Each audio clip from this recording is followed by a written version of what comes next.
আগের পর্বে আমরা দেখেছিলাম যে কাউন্সিল হলে আগুন লেগে যায়। বিস্ফোরণের আওয়াজ শুনে রাজমাতা নিজেও অবাক হয়ে যায় এবং নিজের দাসীকে তাড়াতাড়ি গিয়ে চেক করতে বলে যে আসলে কি হয়েছে। অন্যদিকে হিজু হেজংয়ের থেকে জানতে পারে যে ইয়ান কাউন্সিল হলের ভিতরে আছে, যেটাতে হিজুর মাথা তো পুরো খারাপই হয়ে যায়। ও আর দেরি করে না এবং সরাসরি ভেতরে ঢুকে যায় ইয়ানকে বাঁচাতে। এ সময় হেজং এবং চৈহুন ওকে আটকানোর চেষ্টা করে, তবে ও কারোর কথাই শোনে না। ভিতরে আমরা ইয়ানকে দেখতে পাই, যার অবস্থা অনেক বেশি খারাপ হচ্ছিল। ভিতরে এত আগুন লাগার কারণে অনেক বেশি ধোঁয়ার সৃষ্টি হচ্ছিল এবং সেই ধোঁয়ায় ইয়ানের দম আটকে যায় এবং ও মাটিতে লুটিয়ে পড়ে। ও ভাবছিল হয়তো এটাই ওর শেষ সময়, কিন্তু তখনই আমরা হিজুকে দেখতে পাই যে হানি বলে চিৎকার করতে করতে সেখানে চলে আসে এবং ইয়ানকে চারদিকে খুঁজতে থাকে। হিজুর এই চিৎকার ইয়ানের কান অবধি পৌঁছায়, তবে ও এতটাই দুর্বল হয়ে গিয়েছিল যে ওর মুখ দিয়ে একটা শব্দও বের হচ্ছিল না।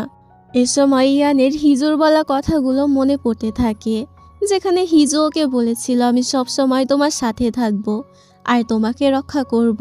ইয়ান ভাবে যদি হিজু এখানে আসে তাহলে হিজুও হয়তো বিপদে পড়বে, তাই ও খুবই ক্ষীণ স্বরে হিজুকে সেখান থেকে চলে যাওয়ার জন্য বলে। এদিকে হিজু খুঁজতে খুঁজতে সেই রুমের সামনে চলে আসে যেখানে ইয়ান ছিল, কিন্তু রুমের দরজাটা চাপানো ছিল। হিজু যখনই দরজার হাতলে হাত দেয় তখনই ওর হাতে ছ্যাঁকা লাগে। মূলত এত বেশি আগুনের জন্য সেই দরজার স্টিলের হাতলটা হিট হয়ে গিয়েছিল। তো যাই হোক, হিজু নিজের কাপড় হাতে পেঁচিয়ে ওই দরজাটা খোলে এবং তাড়াতাড়ি ইয়ানের কাছে যায়। ইয়ান ততক্ষণে জ্ঞান হারিয়েছে। হিজু প্রথমে গিয়ে ইয়ানের হার্টবিট চেক করে দেখে, যেটা খুবই আস্তে চলছিল।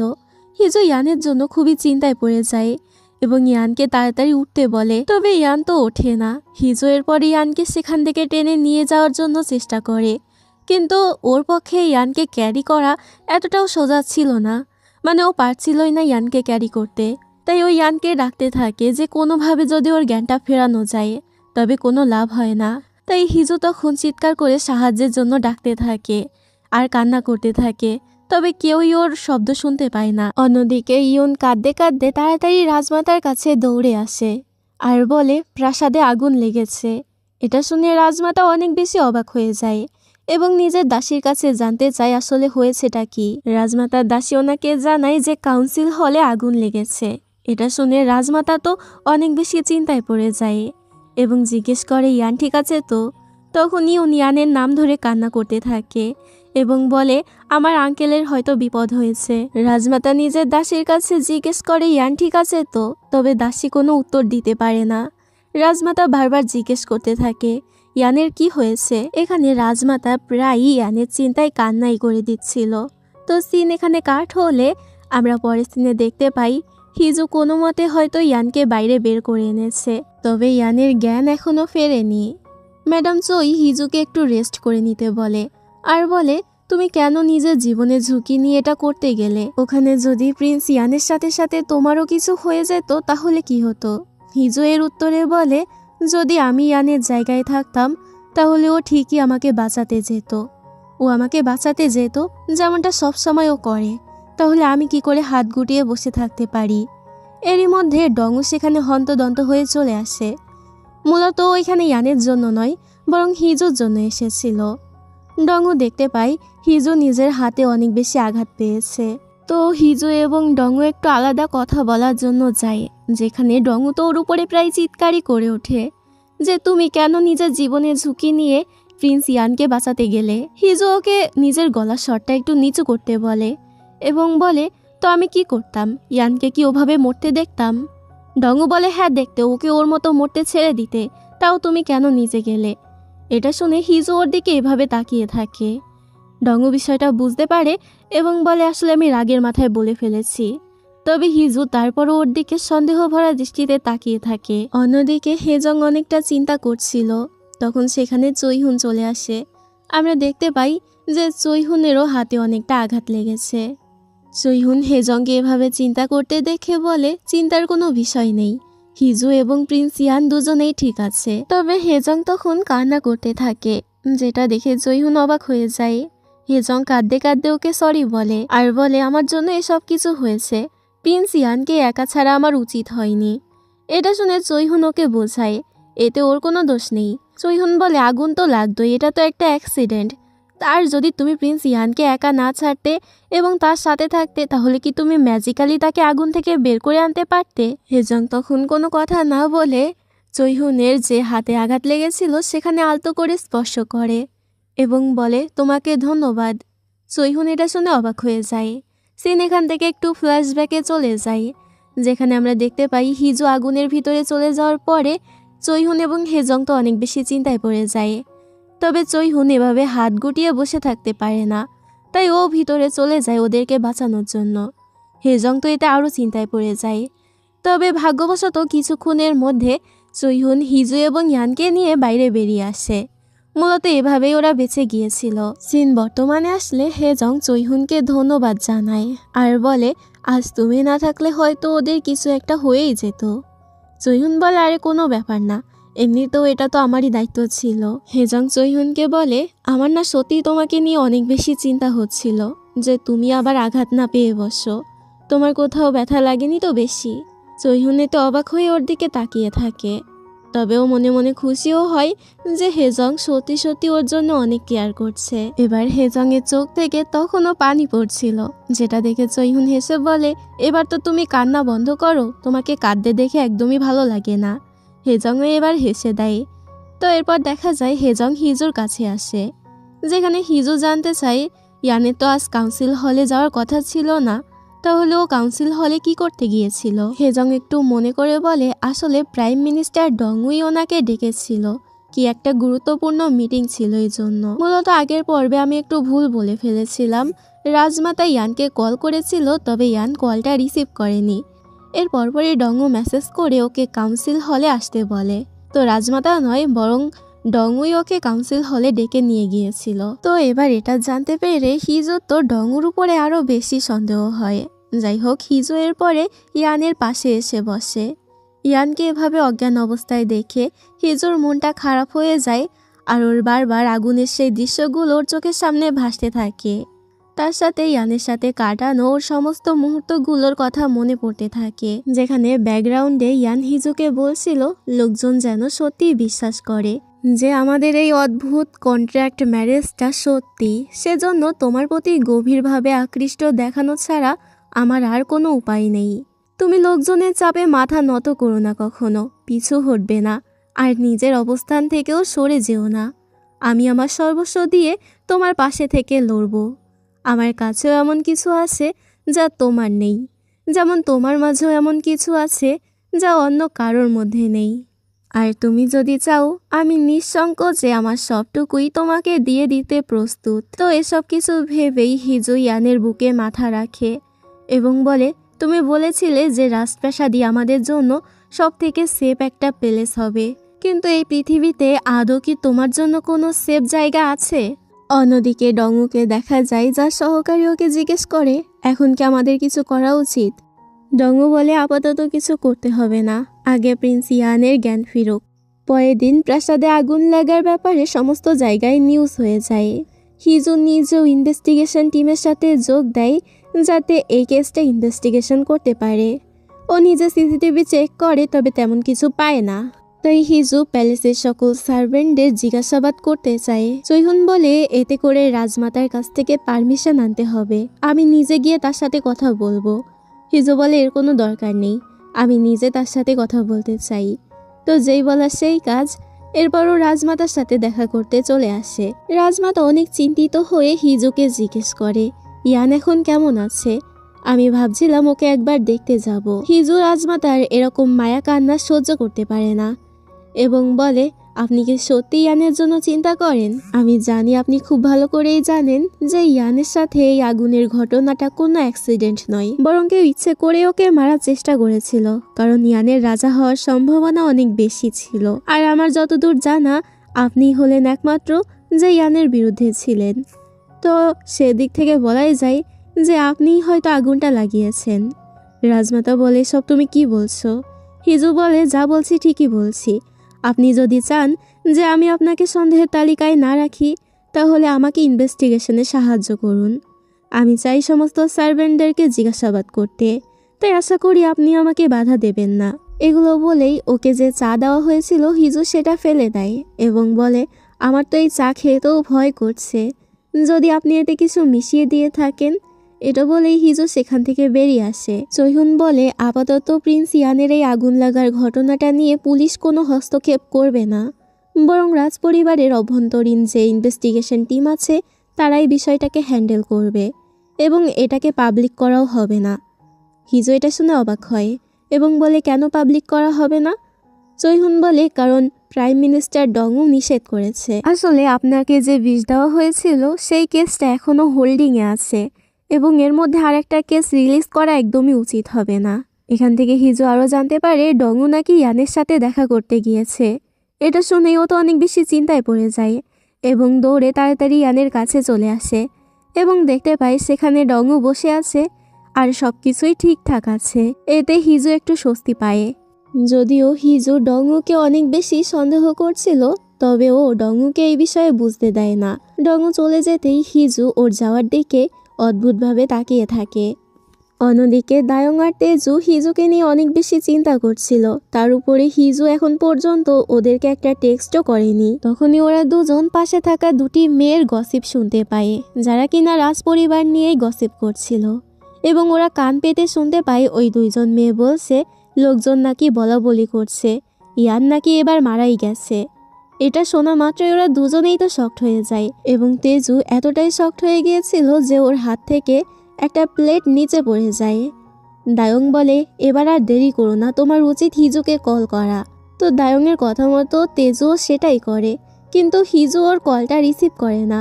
মূলত হিজু তখন ইয়ানের পাশে বসেছিল এবং ওর ফোনটা অনবরত রিং হয়ে যাচ্ছিল। তারপরও হিজুর কোনো মনোযোগই ছিল না ওদিকে, ওর মনোযোগ এখন শুধু ইয়ানের দিকে ছিল।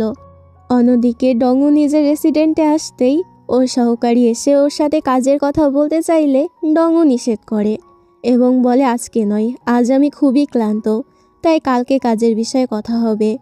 তবে সহকারী জানায় এটা খুবই গুরুত্বপূর্ণ একটা বিষয়।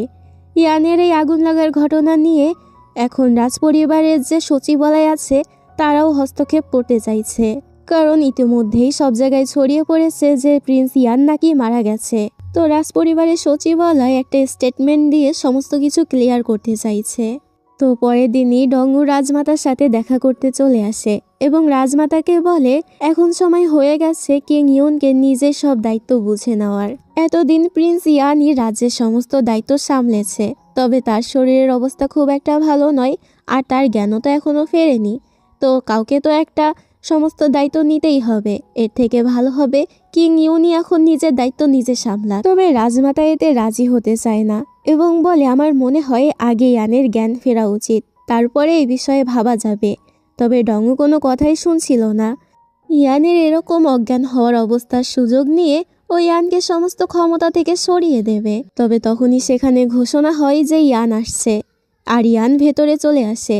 ইয়ানকে দেখে দুজনেই তো অবাক হয়ে যায়। ইয়ান রাজমাতাকে বলে, সরি, আমার জন্য হয়তো আপনাকে অনেক বেশি চিন্তা করতে হয়েছে, তবে এখন আর চিন্তা নেই, এখন আমি সুস্থ হয়ে গেছি, তো এখন আমি নিজের সমস্ত দায়িত্বই সামলাতে পারবো। অন্যদিকে হিজু আর চৈহুন নিজেদের ফাইলগুলো চেক করছিল। তখনই সেখানে হেজং এসে জানায় ইয়ানের জ্ঞান ফিরেছে। এটা শোনা মাত্রই তো চৈহুন খুশিতে লাফিয়ে ওঠে। হিজু নিজের কানকেই বিশ্বাস করতে পারছিল না। ও দৌড়ে তাড়াতাড়ি ইয়ানের কাছে যেতে যায়। এমন সময় ইয়ান ওর হাত টেনে নিজের বুকের সাথে জড়িয়ে নেয়। ইয়ানকে সুস্থ দেখে হিজু প্রায় ইমোশনাল হয়ে পড়ে এবং বলে, তুমি জানো আমি কতটা ভয় পেয়েছিলাম, আমি ভেবেছিলাম তুমি হয়তো আমাকে ছেড়ে চলেই যাবে, তোমাকে ছাড়া আমি একা কিভাবে থাকতাম বলো। ইয়ান এতে হিজুকে আরো শক্ত করে জড়িয়ে বলে, আই এম সরি, তোমাকে কষ্ট দেওয়া আমার উচিত হয়নি। এদিকে প্ল্যান পাঞ্চার হওয়ায় ডংও অনেক বেশি আপসেট ছিল আর ড্রিঙ্ক করছিল। ডংও ভাবতে থাকে ইয়ানের সাথে ওর কি কি কথা হয়েছে। ডংও ইয়ানকে বলে, আপনি কখন উঠলেন? এখন আপনার রেস্ট করা উচিত, তাই আপনি গিয়ে নিশ্চিন্তে রেস্ট করতে পারেন। ইয়ান বলে, কোনো দরকার নেই, এতক্ষণ আমি অনেক রেস্ট নিয়েছি, এখন সময় এসে গিয়েছে আমার পাবলিক ডিউটিগুলো করার। আমার নিজের দায়িত্বগুলোও তো আমাকে সামলাতে হবে, তাই না? বর্তমানে এসব কিছু ভেবেই ডংও অনেক বেশি চিন্তায় পড়ে যায়। তো ডংও এসব কিছু নিয়ে চিন্তা করতে করতে সোজা রাজমাতার বাবা মানে গংসুনকে কল করে এবং বলে সময় চলে এসেছে আমাদের শেষ পদক্ষেপ নেওয়ার, কারণ অলরেডি প্রিন্স ইয়ান জেগে উঠেছে। এখন আমাদেরকে কিছু করতেই হবে। তো এরপর ওরা কী করবে তা তো আমরা আগে গিয়েই জানতে পারবো। অন্যদিকে হিজু আর ইয়ান একসাথে সময় কাটাচ্ছিল। হিজু ওকে জিজ্ঞেস করে, তুমি জ্ঞান ফেরার সাথে সাথেই রাজমাতার সাথে কেন দেখা করতে গিয়েছিলে? ইয়ান বলে, ডঙুর সাথে কথা বলার জন্য। এটা শুনে হিজু অবাক হয়ে যায়। মূলত হিজুর তো ডঙুর উপরে সন্দেহ হচ্ছে, তাই ও ইয়ানকে জিজ্ঞেস করে, তোমার কি ডঙুর উপরে কোনো সন্দেহ আছে, নাকি তুমি ওকে অনেক বেশি বিশ্বাস করো? ইয়ান বলে, হঠাৎ এরকম প্রশ্ন? হিজু বলে, আসলে তোমরা দুজন অনেক ভালো বন্ধু, তো এই জন্য জিজ্ঞেস করছিলাম। ইয়ান বলে, সত্যি বলতে মাঝে মাঝে আমারও মনে হয় ওকে ধরে একটা পাঞ্চ মারি, কিন্তু আমি সত্যি ওকে বিশ্বাস করি। হিজু বলে, ওকে এত বিশ্বাস করার কারণ কি? ইয়ান বলে, কারণ আমি যেমন রাজপ্রাসাদের চারু দেয়ালে বন্দি, ও তেমন মন্ত্রিসভার চার দেয়ালে বন্দি, তাই আমি ওকে বিশ্বাস করি। তো যাই হোক, এর পরের দিন দেখা যায় কাউন্সিল হলে যে আগুন লাগিয়েছিল তাকে পুলিশ গ্রেপ্তার করেছে। সেই প্রোটেস্টারগুলো এখনও রাজপ্রাসাদের বাইরে ইয়ানের বিরুদ্ধে প্রোটেস্ট করেই যাচ্ছে এবং ইয়ানকে পদত্যাগ করার জন্য বলছে। তবে ইয়ানের ওদের কথায় কোনো মাথা ব্যথাই নেই। ইয়ান সোজা ইউনের সাথে দেখা করতে যায়, যেখানে ইউন ওকে দেখে অনেক খুশি হয়ে যায় এবং জিজ্ঞেস করে, আপনি ঠিক আছেন তো? ইয়ান বলে, হ্যাঁ। তবে আগুনের ওই ঘটনা নিয়ে ইউন তো অনেক বেশি আপসেট ছিল, তাই ও কান্না করে দেয় এবং বলে, আমি ভেবেছিলাম বাবার মতো আমি আপনাকেও হারিয়ে ফেলবো। এটাতে ইয়ান ওকে জড়িয়ে ধরে সান্ত্বনা দেয়। অন্যদিকে গংসুন জানতে পেরেছে ইয়ান এবং হিজু নিজেদের গ্র্যান্ড প্রিন্স আর গ্র্যান্ড প্রিন্সেসের দায়িত্ব নিতে চলেছে। এটা শুনে গংসুন তাড়াতাড়ি রাজমাতাকে বলে, তোমার ওদের দুজনকে আটকানো উচিত। রাজমাতা বলে, আপনার কি মনে হয় ওরা দুজন আমার কথা শুনবে? গংসুন এতে হাইপার হয়ে যায় এবং বলে, এমনিতেও গ্যাস বিস্ফোরণের কারণে ইয়ানের অবস্থা অনেক বেশি খারাপ ছিল। ও তো মৃত্যুর দুয়ার থেকে ফিরে এসেছে। এই বিষয়টাকে কোনোভাবে কাজে লাগিয়ে ওকে নিজের দায়িত্ব থেকে সরিয়ে দাও। এটা শুনে রাজমাতা অবাক হয়ে বলে, আপনি কি করে জানলেন যে গ্যাস বিস্ফোরণের কারণে আগুন লেগেছে? এখন পর্যন্ত এটা তো কেউই বলেনি। এটা শুনে গংসুন একটু ঘাবড়ে যায় আর বলে, তুমি কি বলতে চাইছো? রাজমাতা বলে, আমি কি বলতে চাইছি সেটা আপনি খুব ভালো করেই বুঝতে পারছেন। গংসুন এখানে নিজের মুখে কিছু স্বীকার না করলেও রাজমাতা খুব ভালো করেই বুঝতে পারে ওনার বাবা কি কুকর্ম করেছে। তাই তিনি কাঁদতে কাঁদতে নিজের রুমে ফিরে আসে এবং এসে সমস্ত জুয়েলারি টেনে হিঁচড়ে খুলতে থাকে। রাজমাতা এখানে সেই মেয়েটকে ডেকে পাঠায় যাকে দিয়ে গংসুন আগের বার ইয়ানকে ডিগোসিন ওষুধ দিয়ে মারার চেষ্টা করিয়েছিল। তো সেই মেয়েট সেখানে আসতেই রাজমাতা তার কাছে ক্ষমা চায় এবং বলে, আমার মনে হয় আমি তোমাকে আর সেভ করতে পারবো না। এটা শুনে মেয়েটটা অনেক চিন্তায় পড়ে যায়। রাজমাতা বলে, তবে তুমি চিন্তা করো না, তোমার পরিবারকে আমি আমার সবটুকু দিয়ে রক্ষা করার চেষ্টা করব। এটা শোনা মাত্রই মেয়েট তাকে শুকরিয়া করে, কারণ ওই মেয়েট শুধু চাই ওর ভাই এবং ওর পরিবার যেন সুখে থাকে। অন্যদিকে হিজু তো এটা নিয়েই চিন্তায় ছিল যে এত কড়া গার্ড থাকা সত্ত্বেও কাউন্সিল হলে কেউ কি করে আগুন লাগাতে পারে। চৈহুনকে চিন্তা করতে নিষেধ করে আর বলে, এই বিষয়ে ইনভেস্টিগেশন চলছে। তবে হিজু ঠিক করে নেয় ও ইয়ানকে নিয়ে এই রাজপ্রাসাদে আর থাকবে না। অন্যদিকে ইয়ান নিজের কাজ করছিল, তখন সেখানে রাজমাতা চলে আসে। সবাই সেখান থেকে বের হয়ে যেতেই রাজমাতা হাঁটু গেড়ে ইয়ানের সামনে বসে পড়ে, যেটা দেখে ইয়ান তো অবাক হয়ে যায়। রাজমাতা এখানে ইয়ানের কাছে ক্ষমা চায় এবং ইয়ানের কাছে নিজের বাবার বিরুদ্ধে সমস্ত প্রমাণ দিয়ে দেয় যেগুলো ডংও ওনাকে দিয়েছিল, যেখানে পরিষ্কারভাবে লেখা ছিল ওই ডিগোসিন ওষুধের কেসের পিছনে আসলে গংসুনেরই হাত আছে। ইয়ান অবাক হয়ে যায় এবং জিজ্ঞেস করে, আপনি আমাকে এগুলো কেন দেখালেন? রাজমাতাও বলে, কারণ আমার মনে হয় যে তোমার এই আগুন লাগার ঘটনার পিছনেও আমার বাবার হাত আছে। ইয়ান রেগে বলে, তো এখন আপনি নিজের বাবাকে সেভ করার জন্য আমার কাছে এসেছেন যাতে আপনার এই বাবার কুকর্ম ঢাকা যায়। রাজমাতা বলে, তুমি ভুল বুঝছো, আমি এখানে শাস্তির জন্য এসেছি। আমি চাই তুমি জানো আমাকে আর আমার বাবাকে শাস্তি দাও। ইয়ান তাচ্ছিল্য করে বলে, আপনার কি মনে হয় যে আমি সত্যি এটা করব? আর আমি যদি সত্যি আপনাকে পানিশমেন্ট দিই, আপনার বাবাকে পানিশমেন্ট দিই, তাহলে আপনার কি মনে হয় যে আপনারা সেটা সহ্য করতে পারবেন? রাজমাতা বলে, আমরা ট্রাই করব। ইয়ান বলে, এতদিন তো আপনি কখনোই আমার সাথে এভাবে ভয় পেয়ে কথা বলেননি, তাহলে আজ কেন এত ভয় পাচ্ছেন? যে আমি সামনে রাজা হতে চলেছি এই জন্য। রাজমাতা বলে, তুমি ভুল বুঝছো, আমি সে কারণে আসিনি। তুমি ভবিষ্যতে রাজা হতে যাচ্ছ, আর রাজপরিবারের একজন সদস্য হিসেবে আমারও দায়িত্ব আছে রাজাকে রক্ষা করার।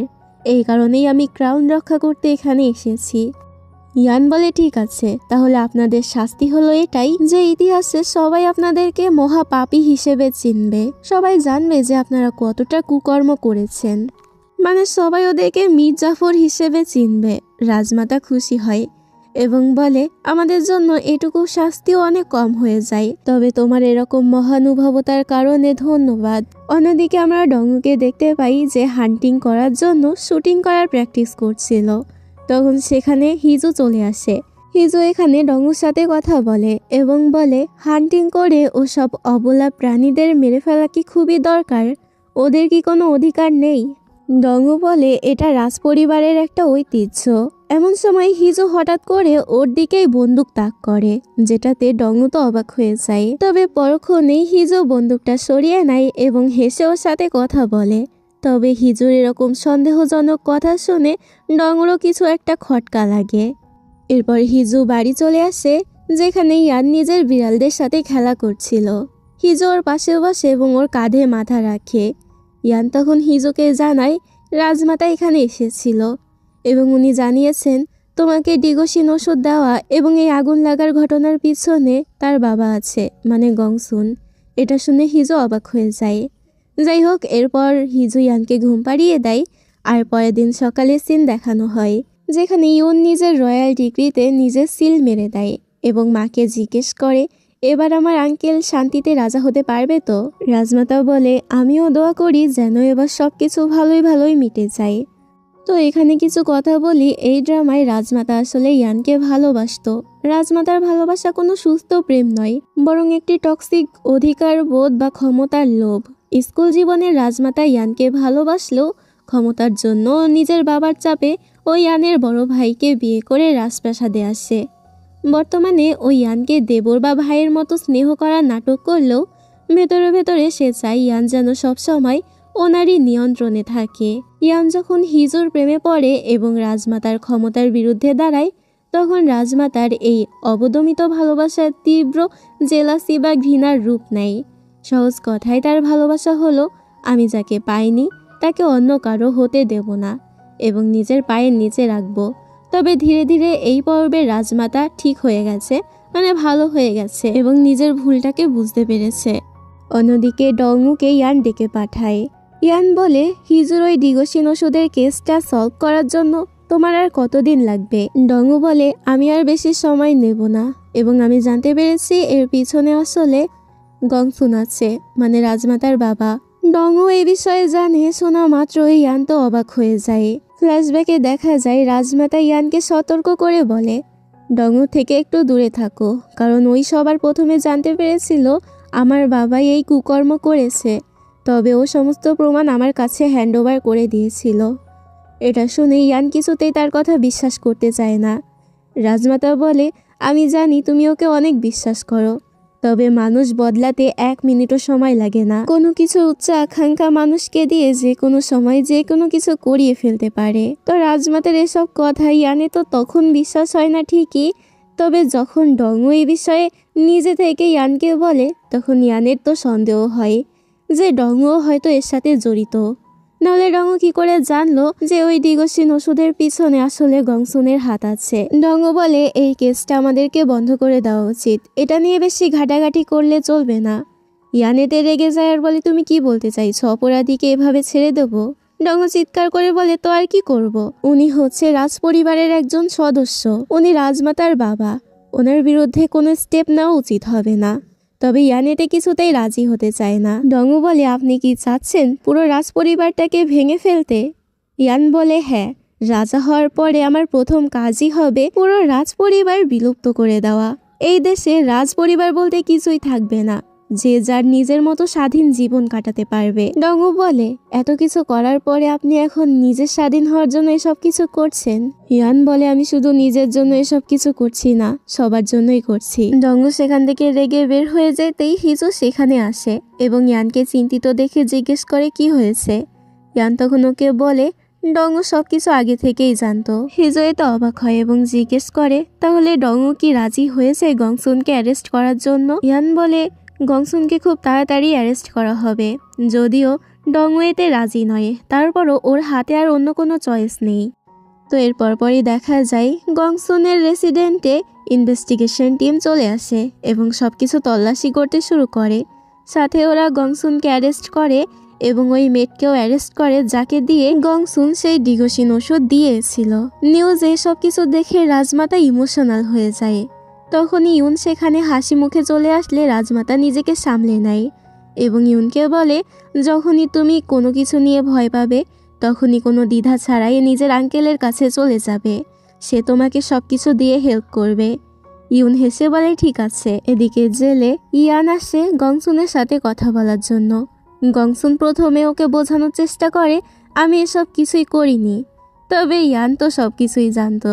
গংসুন বলে, তুমি আমার সাথে এটা করতে পারো না, আমি হলাম রাজমাতার বাবা এবং রাজার নানা হই আমি। ইয়ান বলে, আপনি কি বলছেন? আপনার মেয়ে মানে রাজমাতাই আপনার বিরুদ্ধে সাক্ষী দিয়েছে, তো সেখানে আপনার এসব বলা তো সাজে না। এবার এটা শুনে গংসুন তো পুরোই থমকে যায় এবং কিছুই বলতে পারে না। ইয়ানও সেখান থেকে বেরিয়ে আসে। অন্যদিকে বোর্ড মিটিংয়ে থাকাকালীন সমস্ত বোর্ড মেম্বাররাই বলতে থাকে যে ইয়ানের সাহস হয় কি করে রাজ পরিবারকে বিলুপ্ত করার কথা বলে। কেউ তো ইয়ানের কথার সাথে একমত হতেই পারছিল না। তবে ডংও বলে, যাই হয়ে যাক না কেন আমাদেরকে তার কথা মেনে চলতে হবে। এরপর ডংও সেখান থেকে বের হলেই হিজো ওর সাথে দেখা করতে আসে এবং বলে, ইয়ান আমাকে বলেছে যে তুমি সব কিছু আগে থেকেই জানতে। ডংও এতে কি বলবে বুঝতে পারে না, আর বলে, প্রিন্স ইয়ান বলছে সে নাকি পুরো রাজ পরিবারই বিলুপ্ত করে দেবে, রাজ পরিবার ভেঙে দেবে। তবে একটা কথা মাথায় রাখা উচিত যে একজন রাজা যা ইচ্ছা তাই করতে পারে না। ডংর কথা শুনে হিজো কোনো ভ্রুক্ষেপ করে না এবং ইয়ানের হয়ে কথা বলে। ও বলে, সময় চলে এসেছে আমাদের শত্রুদের সাথে সব কিছু শেষ করার। পরের দিন ছিল ইয়ানের রাজ অভিষেকের দিন। সেখানে অনেক জোরে ঢাক ঢোল পিটানো হয়, সমস্ত রাজ পরিবারের লোক একত্রিত হয়েছিল। ইয়ান সেখানে রাজার বেশে হাজির হয় এবং সবার সামনে সিংহাসনে বসে। সবাই তখন ইয়ানের সামনে মাথা নত করে। আর এর সাথে সাথে এই পার্টটি শেষ হয়ে যায়। দেখা হবে নেক্সট পার্ট নিয়ে।